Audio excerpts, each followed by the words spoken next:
Bagaimana cara kita menetapkan awal Ramadan sehingga tahu kita bahwa saat ini kita harus berpuasa atau keesokannya?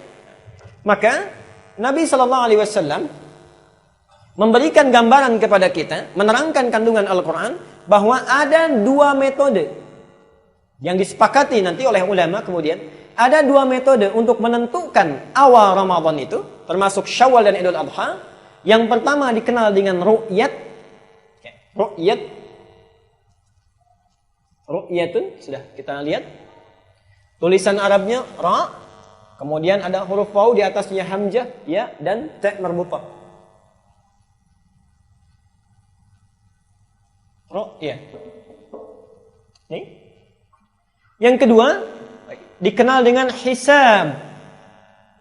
Jadi ada ru'yat, ada hisab. Jadi antara ru'yat dengan hisab, Qurannya sama.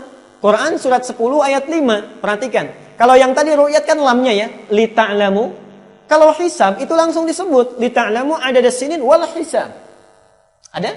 Bahkan menggunakan waw. Waw itu plus kalau dalam bahasa Arab. Jadi boleh kita gunakan peredaran bulan itu untuk menetapkan awal Ramadan dan Idul Fitri, Idul Adha. Satu, li dengan ru'yat tadi, li ta'lamu adada sinin plus hisab. Diboleh menggunakan hisab. Baik. Adakah dalilnya dari hadis Nabi sehingga mendukung tentang ini, pernyataan Quran ini? Ada. Saya sampaikan dua hadis, bahkan salah satunya Al-Bukhari, keduanya Muslim. Dua hadis terkuat. Satu Bukhari, yang kedua Muslim. Perhatikan kalimatnya dari Ibnu Umar radhiyallahu anhuma. Sami'tu Rasulullah sallallahu alaihi wasallam yaqul, saya mendengar Rasulullah SAW menyampaikan, idza ra'aitumuhu fasumu. Kalau kalian mampu melihatnya, maka puasalah. Jadi kalau kita bisa melihat hilal itu, menetapkan awalnya, silahkan puasa. Kemudian fa'aftiru, dan silahkan juga berbuka, beridul fitr. Perhatikan ujung hadisnya. Fa in ghumma 'alaikum faqdurulah. Bukan genapkan lagi menjadi 30, tapi faqdurulah.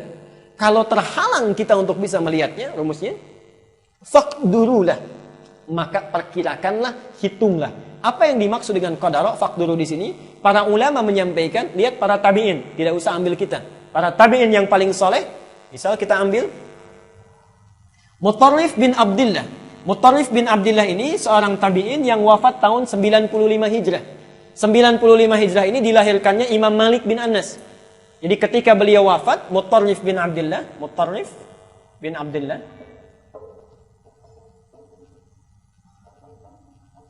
wafat tahun 95 Hijrah.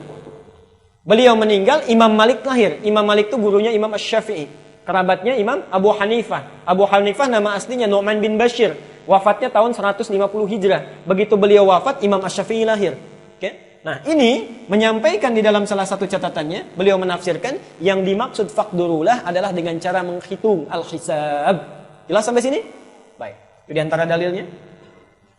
Insya Allah saya tuliskan lebih banyak lagi. Jadi artinya ru'yat ada, hisab juga ada. Bagaimana cara menghisab? Teori keduanya. Ru'yat sudah tahu caranya, sekarang hisab. Aplikasi hisab. Baik. Saya sampaikan sama-sama 5 poin. Sama-sama 5 poin.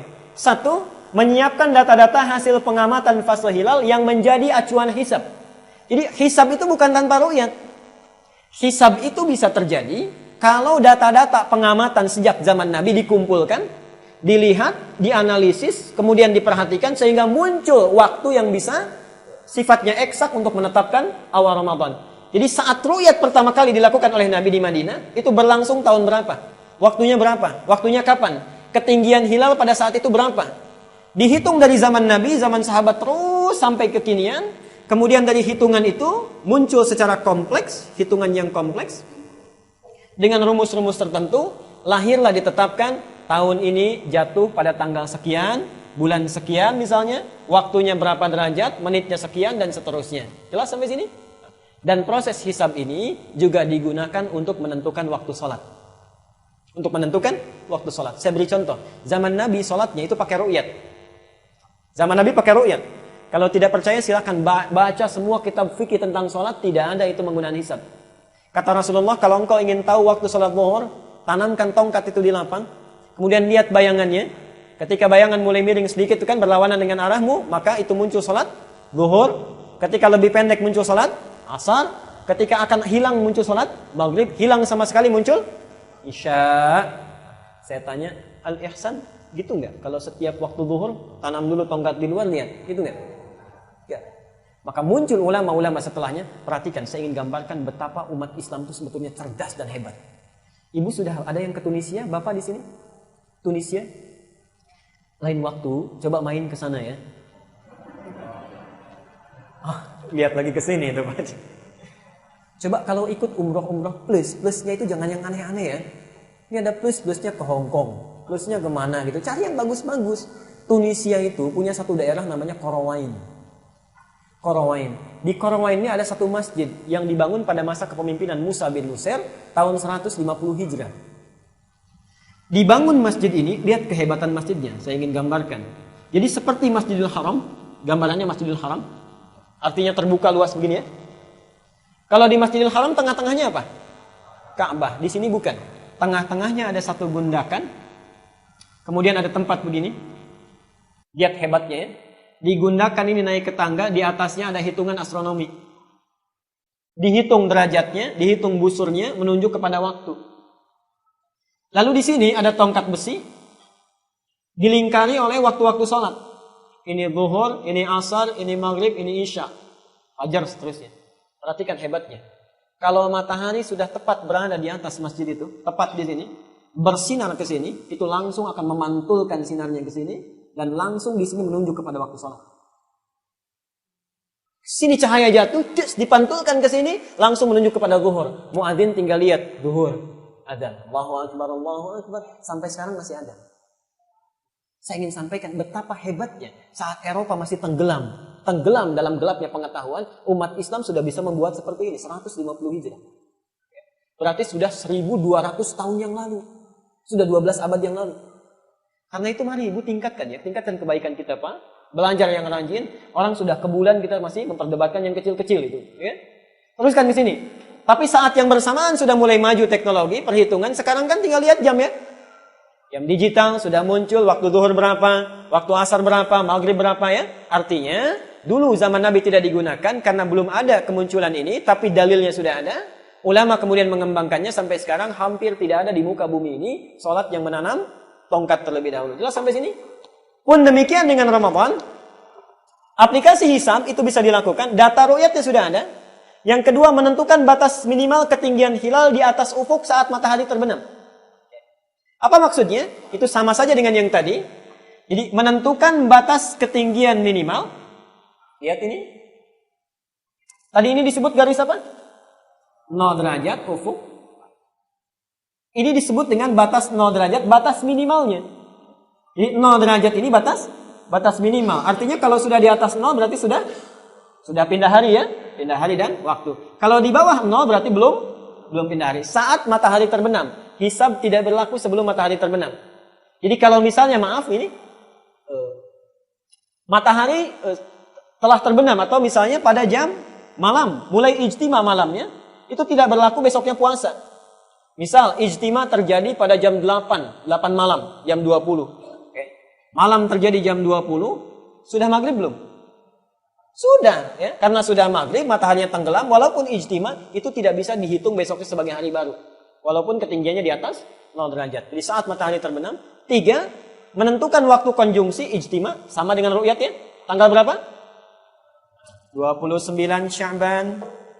29. Matahari berkumpul dengan bumi dan bulan. Saya turunkan ini. Garis minimalnya 0 derajat. Kemudian melakukan perhitungan berdasar rumusan yang telah ditetapkan. Jadi ada rumusnya nanti, tidak sembarangan. Karena itu ada ahlinya. Nggak boleh seseorang tiba-tiba, saya ahli matematika, saya ahli astronomi, kemudian menghitung. Tidak begitu. Ada rumusan fikihnya. Dan yang terakhir, membedakan konsep secara teoritis dan praktisnya. Nah, sekarang kita akan lihat. Sebentar. Lihat ke sini Bu ya. Jadi sudah saya akhiri dulu. Lihat ke sini sebentar. Bagi hisab, dia akan hitung berdasar hitungan yang kompleks. Setiap tanggal 29 Sya'ban berarti sudah jatuh pada akhir bulan. Akhir bulan sebelum Ramadan. Sekarang dilihat, menurut data perhitungan, misal matahari ini akan berkumpul dengan bumi dan bulan di satu garis lurus. Misal Berkumpulnya itu di jam 17.00.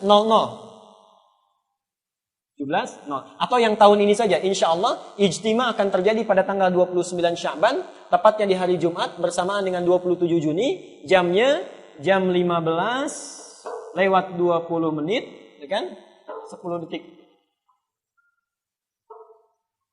Jam 15:20, jam lewat 10 detik.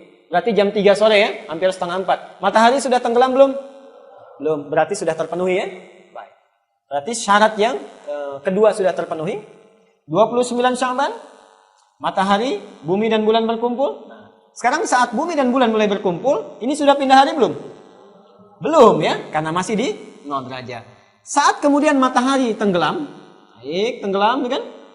Baik, bawah. Ini naik tidak? Naik, bulan naik, hilal kemudian muncul. Persoalannya sekarang, berapa ketinggian hilal yang muncul di bulan ini, di tahun ini? Kalau ru'yat itu harus berapa? 5 derajat. Ternyata ketinggian hilal itu saat ini tingginya 0 derajat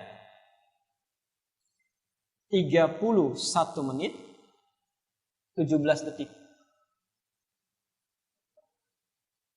0 derajat 31 menit 17 detik. Alhamdulillah. Disingkat menjadi 0,3 derajat. 0,3 derajat. Tahun lalu masih 1 derajat, 0, sekian derajat ya, sampai 1 derajat. Perhatikan. Prinsip hisab itu tidak melihat berapa ketinggiannya. Mau 5, mau 3, mau 2. Kalau sudah melewati 0, berarti sudah pindah hari atau belum? Sudah pindah hari. Baik. Jadi bagi orang yang menggunakan metode hisab, karena sudah melewati 0 derajat, di atas 0, maka dia sudah pindah hari, sudah pindah bulan. Tapi bagi yang menggunakan hisab, persoalannya bulannya, hilalnya belum kelihatan. Karena itu pasti nanti yang menggunakan ru'yat itu akan digenapkan menjadi 30 hari Sya'bannya. Yang menggunakan hisab besoknya akan puasa. Jelas sampai di sini? Baik. Ini bagian yang pertama dulu. Jadi tahun ini ketinggian hilal kita akan hanya 0,3 derajat di atas 0. Bagi yang menggunakan hisab, besoknya pasti akan puasa. Karena prinsipnya begini, kalau malam-malam berdasar Masehi jam 00. 12.00. Kalau jam 12 lebih 1 detik. Sudah pindah hari belum? Sudah. Tapi persoalannya jam itu tidak kelihatan menitnya pindah. Baru begini, pak, kita lihat dari jauh. Karena belum kelihatan, saya tunggu sampai berpindah, baru kelihatan menitnya pindah, dipastikan sudah pindah hari. Yang ru'yat nanti akan melihat dulu, ketika tidak kelihatan, baik ya, maka dia akan genapkan menjadi 30. Kalau kelihatan, besoknya puasa. Yang hisab tidak akan berpatokan pada 5 derajat, tapi tetap akan puasa keesokan harinya. Jadi, yang akan menggunakan hisab, itu Sabtunya sudah puasa. Yang akan menggunakan ru'yat, wallahu alam, saya belum bisa jawab, karena belum diruyat. Tapi secara teoritis tidak akan kelihatan. Karena ru'yat itu nggak ada kalendernya, karena nggak dihitung, dilihat. Karena itu saya katakan tadi, keliru kalau mengatakan kalender Sya'ban 30. Dari mana taunya? Kan 29 belum dilihat. Kalau ingin menggunakan kalender 30, tidak akan ada. Yang ada 29. Karena itu menggunakan perhitungan hisab. Jelas ya? Kalau ada di kalender kita, misalnya, hari ini tahunnya 30 Sya'ban. Itu keliru total. Dari mana taunya? Kan belum dilihat. Tapi kalau hisab sudah bisa menentukan. 29, hari Jumat. Sudah naik di atas 0, pindah hari. Jelas sampai sini?